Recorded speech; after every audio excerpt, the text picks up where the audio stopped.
Hey guys, what's going on? Steve, I'm back again, and I'm back with another 40k video from Bricky. It has been too long since Bricky's done a 40k video. I know he's got a podcast and stuff like that, but aside from that, an actual 40k video, it's been too long. Which is a shame, because I always enjoy his videos. They're always very funny, very entertaining, and I just enjoy them overall. So hopefully he does more in the future. Fingers crossed. So the topic for today's video is, what is Warhammer 40,000? The timeline of 40k lore. Can't wait. Alright, let's check it out. Here we go. In the grim darkness of the 41st millennium exists the Empire of Man, a backwards carcass of an empire comprised of many devoted forces, gigantic robot knights, religious machine cultists, and incredibly heavily armored women, most likely with sweltering abs. And one must know what those abs taste like.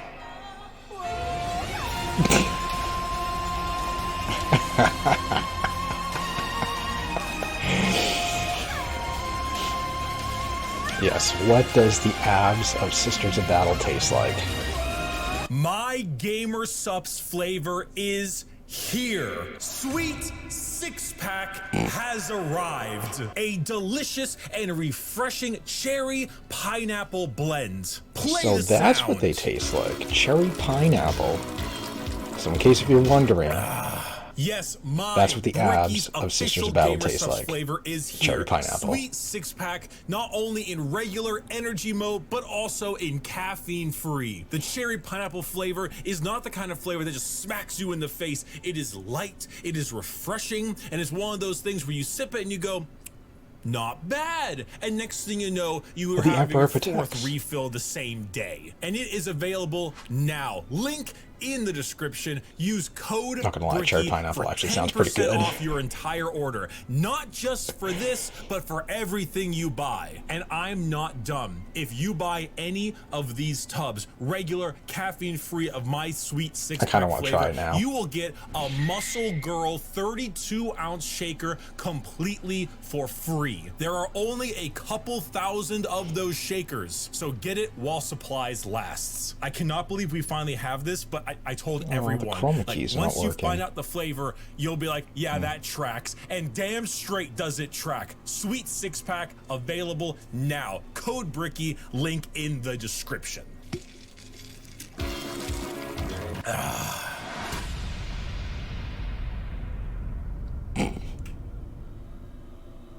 That's how you advertise. The age of knowledge and enlightenment has ended. The age of darkness has begun. Okay, here we go. Roughly 60 million years ago, there existed dinosaurs. Aliens. And these aliens lived short, painful lives. They belonged to radiation-stricken worlds and often died of various cancers before the age of 30. These aliens, the Necron tier, looked up to the stars and found extreme beings of real power. Beings with the ability to create life. The Old Ones of the galaxy. They asked these Old Ones for help. Please cure us of our ailments. To which the Old Ones said, piss off. So the Necron tier gathered together and did the sensible thing. They declared war upon these old beings and were promptly beaten into the dirt back to their short, painful lives. In the world of Warhammer, there is a hell. This hell is not like you and I know it. It's more of an afterlife, a place where dead souls end up. Purgatory. This place has many names. The Empyrean, the Sea of Souls, the Immaterium, and the Ether. But mostly, we just call it the Warp. While you and I know of hell as a place of horrors and punishment, the Warp isn't really that. Not in the beginning. It's energy, but the kind of energy formed from thought and soul. Psychic energy, where the dead souls of people end up in a place that is impossible to understand. No laws of reality exist. Like, time is merely a suggestion, and it is not something that can be braved easily. The warp would be like sailing the ocean in a pirate movie. To jump from your ship would be certain death. To stay in the sea for too long on your boat could drive a man mad. And there are many dangerous things lurking in those depths. I mean, I can see that. The sea is not evil. It simply is. Mostly. There are more malevolent beings in those waters. Areas that you do not sail towards. This would be known as the realm of chaos. The realm of chaos exists in the warp as a special area led by 3 chaos gods. Khorne, the god of combat, murder, and slaughter, with a pile of skulls taken in his name. Tzeentch, god of change, mystery, and deceit, a confusing paradox of lies, schemes, and sorceries. And Nurgle, god of rot, pestilence, and Genshin impact. All things rot in the end. And Grandfather Nurgle is waiting for you with open arms. These gods rule their respective realm in the warp, sending their many followers against each other in the great game to be the most powerful of all the gods. So the warp exists. Hell is real, parallel to our galaxy, with the realm of chaos and its gods fighting for control. But there are also gods of real space, gods of the normal world too. They're called Catan, and they eat stars. You think the war God in stays heaven because he too lives in fear of what he's created? These star gods saw the plight of our poor Necron tier and how the old ones cast them aside and said, you know what? You guys want immortality? We will make it happen. We are the gods of the tangible, of real space. We can give you a cure. So then they ate all their souls. John Warhammer. And turned them into robotic automaton, feasting on their souls and leaving a hollow shell of an intelligence left that is technically immortal. With the power of an entire species' souls, they turned their new robotic... It's kind of like the ending of like Twisted Metal. Anytime you beat Twisted Metal and stuff like that, and you went to claim your prize, yep, I want this. Well, you got it, just in a twisted form of it, you know? Slaves on the old ones and hunted them to extinction. The Necron tier, now the soulless, undying Necrons, got their wish at the price of their souls. But we can count the number of kind gods on an amputated hand. With time, the selfish star gods turned on each other, fighting one another for more chances at glory and power. With this, the leader of the Necrons, Zarek, the Silent King, the man who doomed his species when he accepted this deal, waited, planned, bide his time until he seized the perfect moment and turned his legions of undead citizens against the star gods. And then the war began. Gods cannot be killed, but they can be broken. So Zarek broke the star gods into thousands of pieces and locked them away in vaults, taking their free will away as they did to them, and sealed them away as basically Pokemon to be used as weapons in the future. Who's that Pokemon? It's Pikachu! It's the Void Dragon. Zarek then, with his perfect memory, exiled himself for his sins, flying out to the darkness between galaxies to atone for what he had done. This entire situation, the genocide of the Old Ones and the rebellion of Zarek, will go down in history as the War in Heaven. It is the most brutal war the galaxy has ever seen and ever will see. This was a conflict that took an entire galaxy-spanning species. You don't think we'll ever see a war as big or as brutal as the War in Heavens ever again? Not against like anything else, like against Tyranids or something like that? Let me know.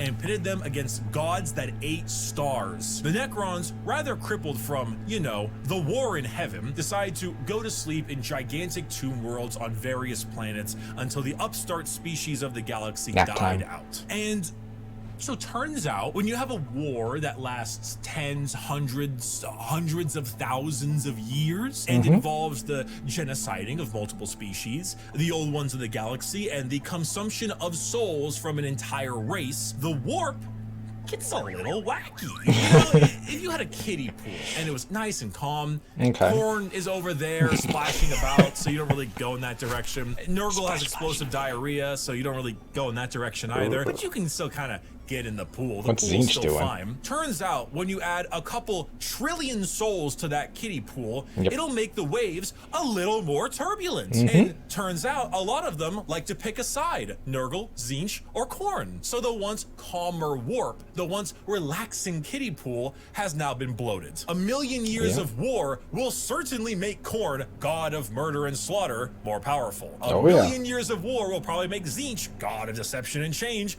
a little more powerful. And good God, a million years of war will make Nurgle, god of decay, just the tiniest bit more powerful. Now, entering that kiddie pool is no longer fun, it's dangerous. The warp is now a problem. Hell is resembling hell a lot closer to what we imagined it originally. The Sea of Souls and the Realm of Chaos are now intertwined. So who else to brave the galaxy than a species that won't need to deal with that? Enter the Eldar. The Eldar are space elves. They have a lot of the traits that you probably think of when you think of elves. Tall, slender, pointy ears, bit more androgynous looking, no matter what DeviantArt will tell you, and a bit stronger on the emotional side. The old ones, as I mentioned, could create life. And when they were getting, you know, absolutely bodied by the Catan and the Necrons, they made some new races to try to help them. One of them was the Eldar. It didn't save them, but they're here now anyway. Oh, and also the Orcs, but they're busy right now. Ooh, what's that from?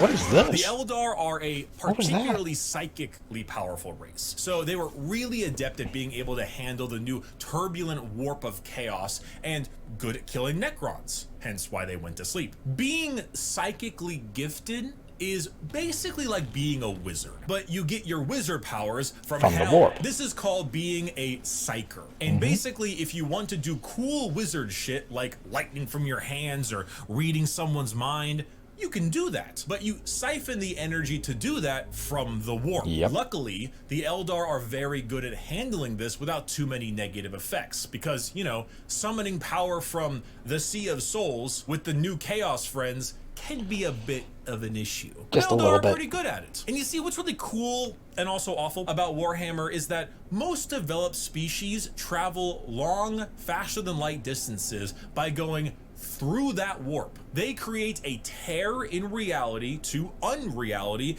and move through it. Faster than light travel? Cringe. We go through hell itself delivering your packages. For those of you who play Minecraft, you know how the Nether is like a pocket dimension? So moving 10 spaces in the Nether is actually moving something like 1,000 in the real world. That's basically what warp travel is. Just much like in the Nether, there are a lot of things that want to kill you. The Eldar found a way to do so in between reality. Now, question. I wonder if anyone knows which race is most technologically advanced. So who has the better technology? Eldar? Necrons? Tau? You know, I'm just curious which race has the best technology. Let me know.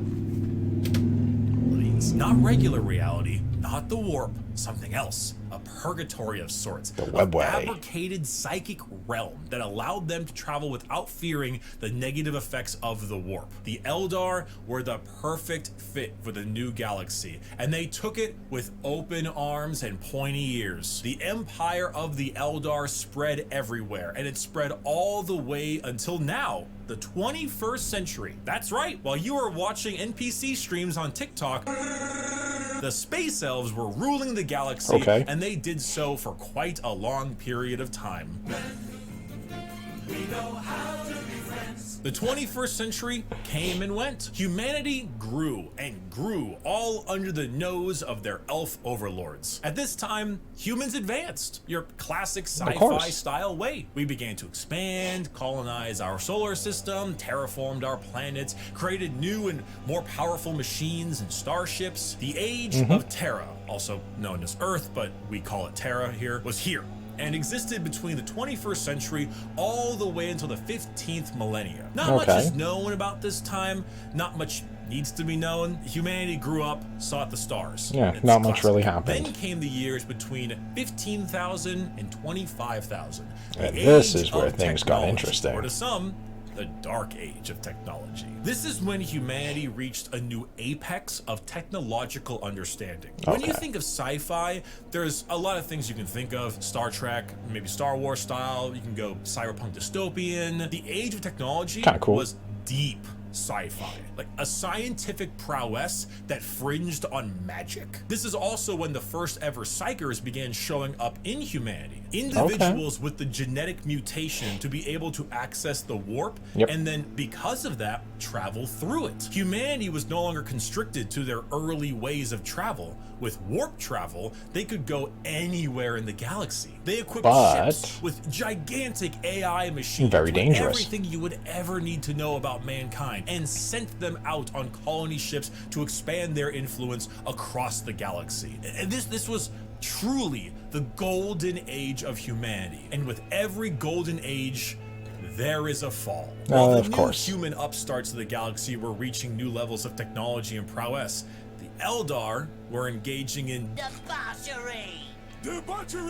And lots of What it. happens when a species has everything? You can produce unlimited food out of nothing. Your need for farmers and workers, gone. You have dominated the stars and have created a fast travel system that doesn't rely on the dangers of the warp. You have nothing else to do. You have no That's true. struggles, no problems, and feel as if there is nowhere else to go. Well, you begin to experiment. The Eldar started harmless enough. You know, Of course. You take a serious interest in your species. How it usually culture, always your begins. arts, Starts harmless. paintings, poems, plays. These are Eldar, elves. Remember? Their emotions are heightened, more powerful than us humans. So your plays get louder. They start to push on the limits of your hearing ability. Your music becomes different, more deranged. That's kinda cool. It pushes the boundaries of what is art. The visual spectacle of art becomes more bizarre, more delusional, more Yeah. eccentric. And let's not forget a very important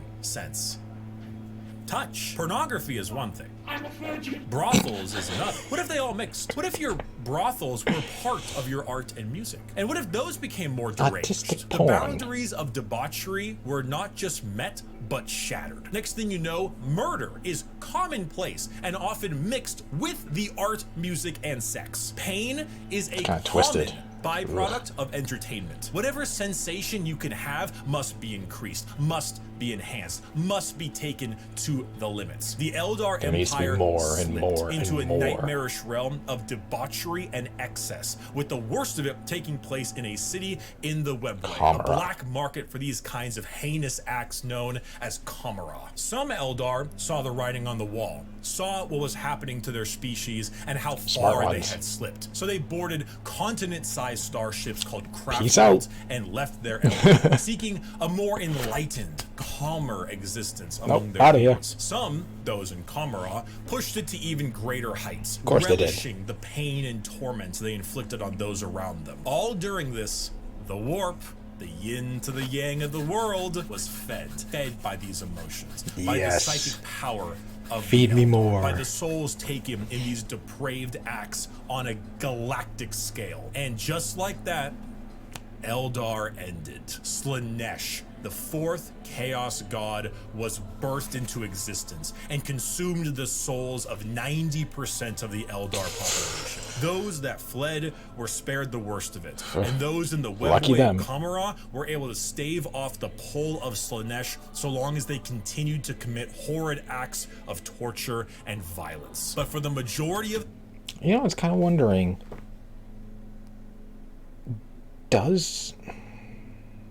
how do I want to say it? Like, does the Dark Eldar like doing that stuff? You know, obviously they have to do it. But do they like doing it? You know, do they like going to like all these, you know, cities and other planets and stuff like that and raiding and taking all these people back and then just like torturing these people over and over and over and over and over again? Do they like doing that? Or, you know, because obviously they have to, but do they like doing it? It's like, man, this is kind of like a little messed up, but I mean, I know we have to do it, but this is a little too much, you know what I mean? I don't know. Food for thought.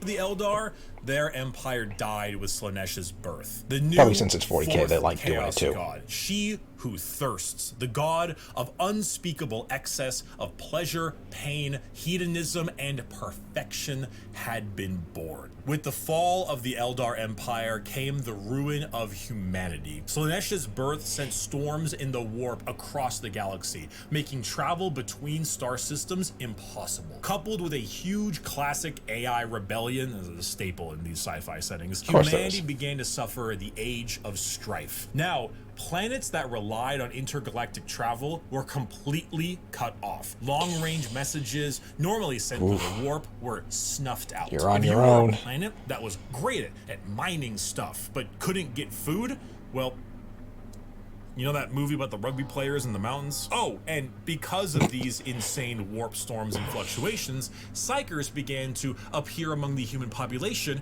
a bit more often. Now, this initially had them hunted down as witches, because that's pretty common in this setting, but some deemed it right to protect them. Unfortunately for those people, psychers, because they open a gateway to the warp, don't really know how to use their powers well, and they kind of attract demons who then force Just a their little way bit. through the psyker as a conduit of sorts and begin to slaughter the population of your planet. The Age of Strife was a Unless you can catastrophic train period 'em. of time for humanity and set back their progress tenfold over the not one, not two, but 5,000 year period. During this Oh my God, time, is this guy done the cutting Age his of grass humanity yet? that Jesus. we know began to form. Worlds equipped with large mechs for agriculture began to Guy's been equip cutting them his with grass for like weapons an to hour defend now. from alien and demonic invaders. Over 5,000 years, this became a custom and tradition, dubbing them as night worlds, a feudal society of honor-bound knights and gigantic robots that uphold the chivalric code to defend their worlds and honor. A group of individuals on Mars, after radioactively bombing their planet to become inhospitable to human life, ran their entire lives underground on the few life support systems keeping them alive. Those technicians who could work on the machines and keep them operational The were Mechanicus. revered, and over 5,000 years went from skilled members of society to full-blown priests. The cult Mechanicus, or tech priests of Mars, Yep. formed in the ashes of the Red Planet with a religious fervor and doctrine on the cult of the Machine God. And on Earth, or Terra, techno-barbarian tribes waged war across the planet in a Mad That's Max kinda cool style looking. of blood and gore. Until finally, a mysterious man who lived in the shadows of Terra for millennia finally revealed himself to the populace. His name was the Emperor. He deemed himself the Emperor of mankind. Oh, yeah. Where did he come from? I don't know. Why is he 10 feet tall and the most powerful psyker of all of mankind? I don't know. Why is he basically immortal? I don't know. Where'd Why Cotton not? Eye Joe go? Who knows? But he's here, and he isn't happy with all of you ripping up Terra. So he began the Unification Wars, where he and a very early version of the famous Thunder Space Warriors. Marines, the Thunder Warriors, reunited Terra under a single banner. With blood. Then, after taking course. over Earth, he reunited the Thunder Warriors into the fucking dirt. This is where we get the Imperium of Man, also known as the Imperium. The new faction headed by the Emperor of Mankind, with a treaty signed with the cult Mechanicus on Mars to spread out and reunite humanity after the catastrophic Age of Strife. But first, the Emperor is going to need some smaller versions of himself. 20 of them, 18 of them, I meant gene-crafted sons of the strongest human to ever live. All 20, of them 18. possess unparalleled strategic power, Lion. intelligence, formidable strength and size. A real powerful force to unite humanity and stop the chaos of the current galaxy. Yep. Speaking of chaos, you ever seen that image of that guy? It's like throwing the baby like a basketball. That's about what happened. The Chaos Gods intervened and grabbed the 18 Primarch gestation pods and yeeted them across the galaxy at a whim, everywhere they could possibly go. A galactic game of They did it for the keep away, so lulz. the Emperor had to get them back. Of course, So begins the Great Crusade, a crusade across the stars to reunite not just humanity, but the Emperor with his fallen sons. The first to be found was Horus. one of the strongest and most noble sons. The Emperor carried with him a legion of newly crafted warriors with genetic material made from their Primarch father. These are the newly made Space Marines. For Horus, his were the Luna Wolves. And as the Emperor continued on his great crusade, he found more and more of his sons, reuniting them with their individual Space getting the family back together again. Leman Russ, the cunning hunter with the Space Wolves. Rogel Dorm, the Phalanx with the Imperial Fists. Angron, the Barbarian, the very angry with his World Eaters. Fulgrim, the Perfect, with his Emperor's Children. And Jagatai Khan, the Swift, the Stoic, and his White Scars. Those were just some of the 18, and one by one his lost Primarch sons were returned to him, and their Space Marine legions returned to them. The Great Crusade saw humanity once again reconquer the stars, returning worlds of humanity back to the Imperium and killing any and all who stood against their noble crusade. But in the years of the 31st millennia, treachery would break this all apart. Men, we don't know what we did. Horus, the Emperor's most beloved and favored sons, named War Master for the Crusade, succumbed to the power of chaos and daddy issues. All because of that bastard Erebus. Yo, fuck Erebus. Slowly, Horus would become corrupted, turning the Emperor's sons against him. This begins the most pivotal moment in our story, and the one that has like 50 books written about it, the Horus heresy. 9 of the 18 Primarchs turned against the Emperor, and the following years were a bloody battle for the throne of Tera. Now here's a question, kind of a fun little thing, because I did see someone do a picture. I can't remember what it was on, if it was on Reddit or X or Facebook or something like that, but someone did a picture of the current Loyalist Primarchs as Trader Primarchs. Kind of like, what would they look like type of thing. Now that brings into an interesting question. I wonder if anyone has done a video on it, or if not, hopefully someone does do a video on it. How would the Horus heresy have played out had obviously Horus flipped, but the current Loyalists were the ones that went to chaos, and the current traitors were the Loyalists? So like, what if like Gilliman, the Lion, Sanguinius, why is my camera zooming in and out like that? What if those ones were the ones to fall to chaos, but like Mortarion, Magnus, and stuff like that stayed loyal? How would the heresy have played out then? Would it have played out differently? Because, you know, different Primarchs, different legions. I don't know. Just a very interesting thought. I don't know if anyone's done a video on it, but if not, hopefully someone does, because I think that'd be kind of interesting, you know? What if the current Loyalists were the ones that flipped and the current traitors were the ones that remained loyal? Just a thought.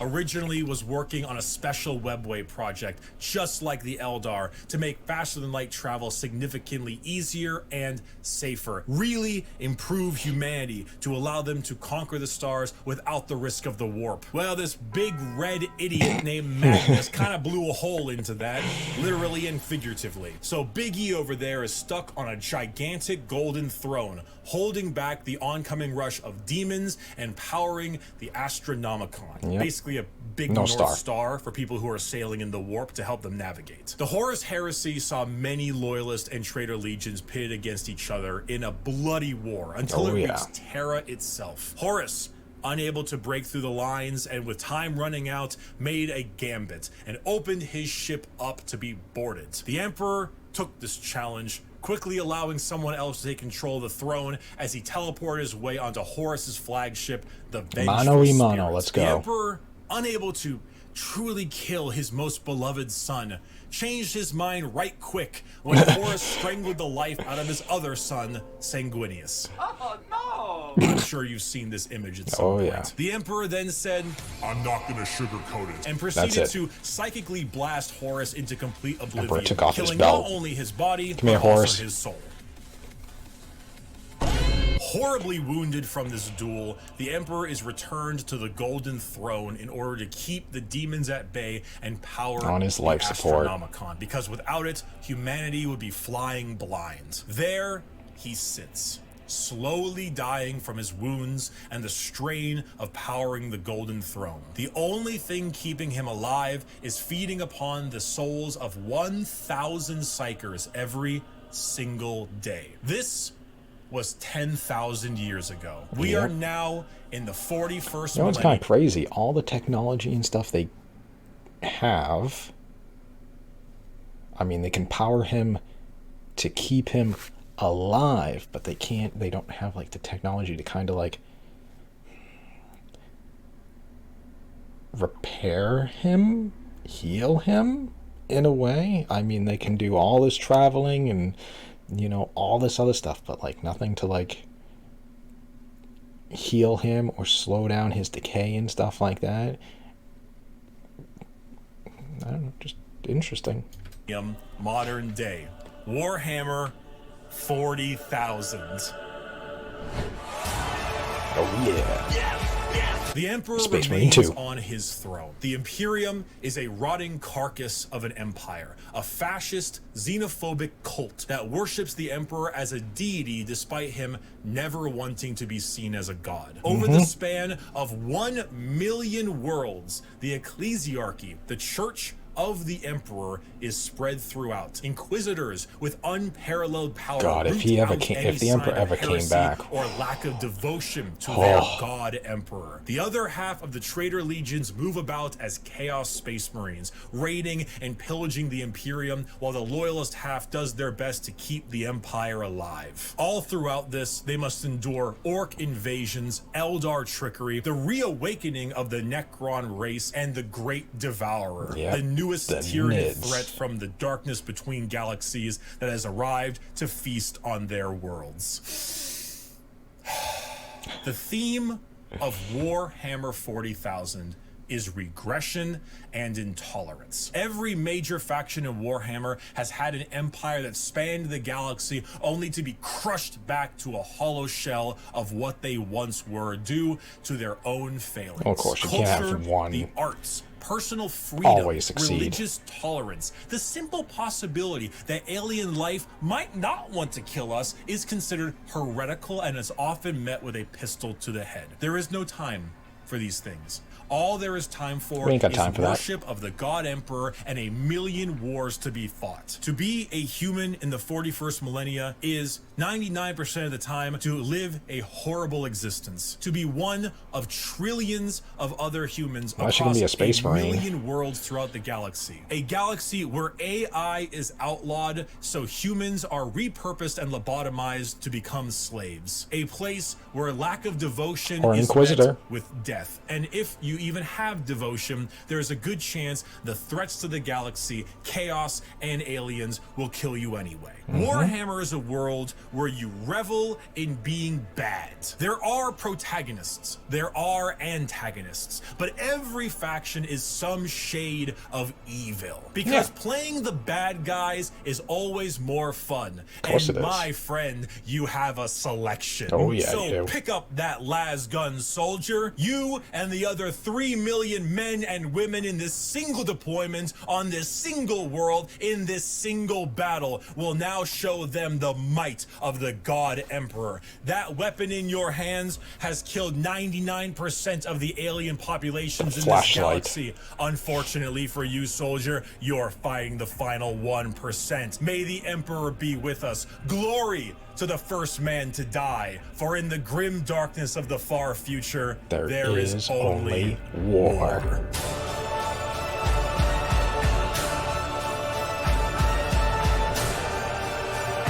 These are some really cool pictures. Oh, that looks so badass. Yeah, the lion.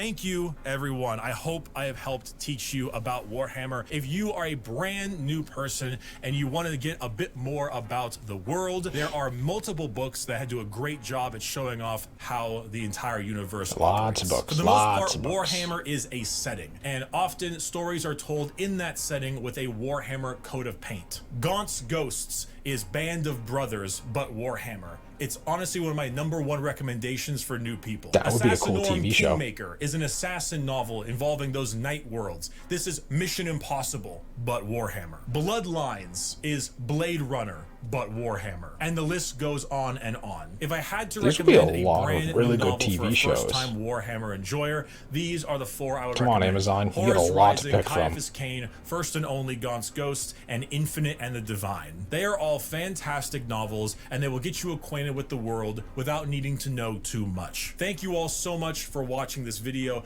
Get yourself a Gamer Subs flavor, enjoy the new sweet 6-pack, and if you're curious and you want, you know, just a little lord, you can find him in the description as well on my merchandise store, orchid8.com. Thank you for watching, and may the God Emperor be with us. Come on. Okay, so there we go. There is Bricky's latest video. What is Warhammer 40,000 timeline? 40k lore. Very cool. Very interesting. Did see a lot of it before, so, you know, kind of new, but still, really awesome video. Checking it out again. Yeah, all the books and stuff like that, especially right there at the end. Man, a lot of those would be really good TV shows. Gaunt's Ghost, like you said, like being Band of Brothers, that would be awesome. I mean, let's go Amazon and Henry, you know. I think that deal went through, supposedly, so hopefully, I mean, you got a lot to pick from, so let's get something started. Who the hell knows about that Eisenhorn show? It's only been, what, 3 years since they said they were doing that, and still not a thing? Not even a cast? Who knows if that show's even still happening? I don't know, but yeah, I guess aside from all the TV shows and the possibilities of TV shows and stuff like that, yeah, you know, a lot of the, you know, same stuff.